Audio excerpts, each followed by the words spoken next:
Howdy y'all, this is Jarls again.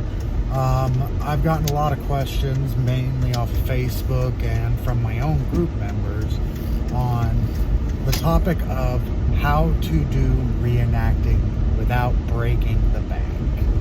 So, kind of had a discussion, sort of related to this, with the textiles for reenactors video, how to make reenacting meet with the history, and it gave a basic view on some techniques, but there are a few others that you can do to make sure that you are reenacting on a more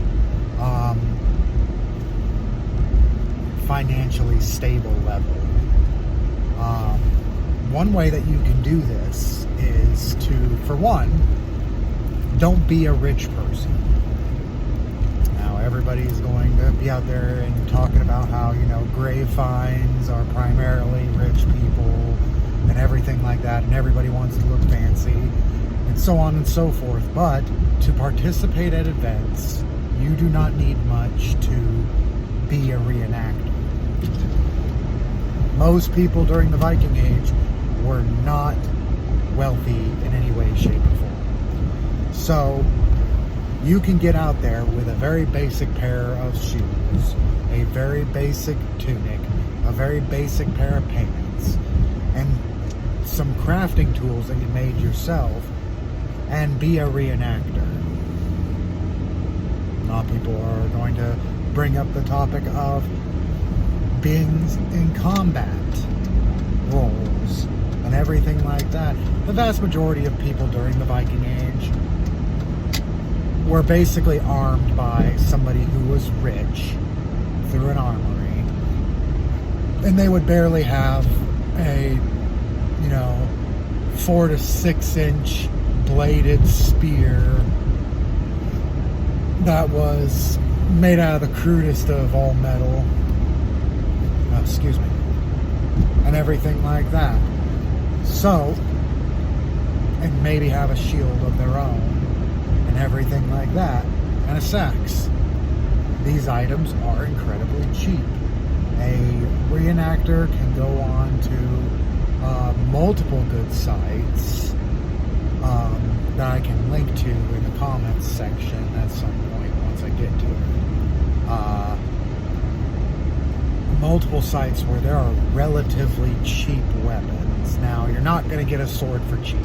Swords are one thing you should not go cheap on, because if you go cheap, it's not going to affect anything about the sword except for the longevity of the sword and how well it holds up to blunted steel combat. You've got, and if you have a poor man's kit, you shouldn't be having a sword anyway. So, when you are talking about getting your kit together and everything like that, and a way to make it even cheaper than that, because realistically, that basic kit of just a spear, a sax, and shoes, pants, tunic could all be for around $100, $150. And realistically, that's not a lot when we're considering the fact that just one sword of a decent maker could run you about $400 once shipping is included.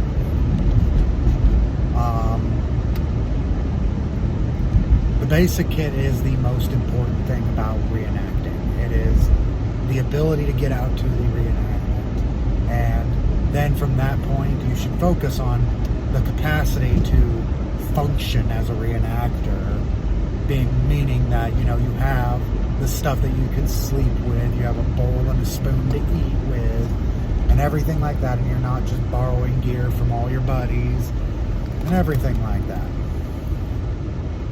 Next, what you want to do to try and cut costs is you go to garage sales and pawn shops. The reason why I say that is because at garage sales you can frequently find fabric.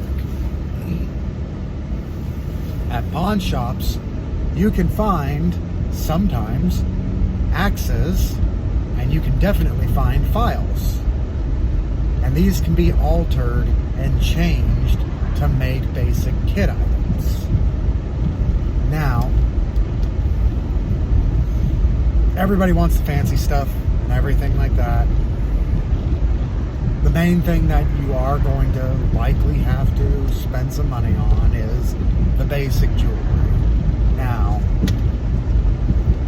when we're talking about the all ornate silver and bronze and everything like that, Milners for a basic Scandinavian kit and everything like that, realistically, carve yourself a wooden Mjolnir and call it good. But if you really want to be historically authentic, you're going to have to do a silver or bronze Mjolnir, and that's going to run you something, you know, around 30 to 100 and something dollars, depending on which one you get. But if you're going for a basic kit, stick on the low end. Small, inconspicuous, you know, something about the size of a penny or a quarter. You know, nothing too fancy on it or anything like that. Also, you can get some like old brass fittings, cut out a Mjolnir, roll one end of it, and just leave it as a very basic Mjolnir and call it good. Now, as I was talking about for garage sales, you can also find a whole slew of other things that are useful for your group at garage sales. Primarily, some old power tools that you and your group can use to build the stuff you need.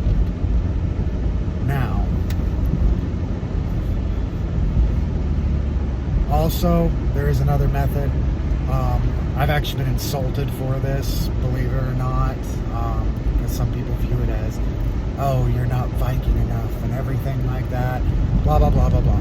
But I am known as the dumpster Viking because I literally will see a dumpster on the side of the road, and being an American, I know how much we waste shit. So I'll hop into construction dumpsters, pull out 2x4s and then plywood and everything like that so that I can make some cheap gear. I'll hop into, you know, eviction house dumpsters, pull out fabric and everything like that. It's all a lifesaver because generally I wind up using that stuff almost instantly because of bad luck. So you can do that. There are other ways for you to save money, and that's to learn how to make stuff. If you learn how to make the stuff you need, you don't need to buy it. And part of that is just also learning how to be a better reenactor, because if you know how to make stuff, you can eventually make a little bit of money, or at least pay for the cost of you going to these events and everything like that by selling some Viking Age reproductions and everything like that. So that's about all I got for some of the basic ways to save some money. If I think of any more, I'll definitely add another video and explain some more on them. If you have any questions about, you know, some of the more finer points of certain things like legality and whatnot of like dumpster diving in your state or anything like that, I would recommend that you either talk to a lawyer or a police officer. I know that where I live, dumpster diving, as long as it is right next to the edge of the property line, you can just take it, and most people don't care. They would rather not have to pay more money to get rid of stuff. And generally, even if you may look like you're some kind of crackhead or meth head trying to get stuff out of a dumpster, all you gotta do is explain to them what you're trying to do. Say, hey, I'm a Viking Age reenactor and I'm just trying to get materials for me to make stuff. And basically, they're gonna have so many questions about what you do that they're gonna completely forget that you're basically just digging through somebody's garbage. So, with that,